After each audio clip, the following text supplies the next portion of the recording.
ಪುಟದಲ್ಲಿ ಬರೆಯೋ ಬರವಣಿಗೆಲಿ ನಮ್ಮಿಬ್ಬರದೇ ತಾನೇ ಇತಿಹಾಸ.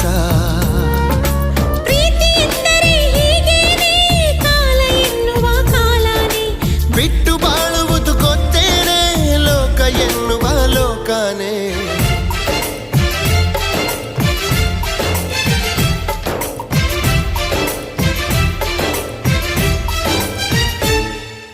ನಿನ್ನಾಣೆ ನಿನ್ನಾಣೆ ಪ್ರೀತಿ ದೇವತೆ ನಿನ್ನಾಣೆ, ನೀನಿಲ್ದೆ ನಾನೆಲ್ಲ ದೇವರಾಣೆ.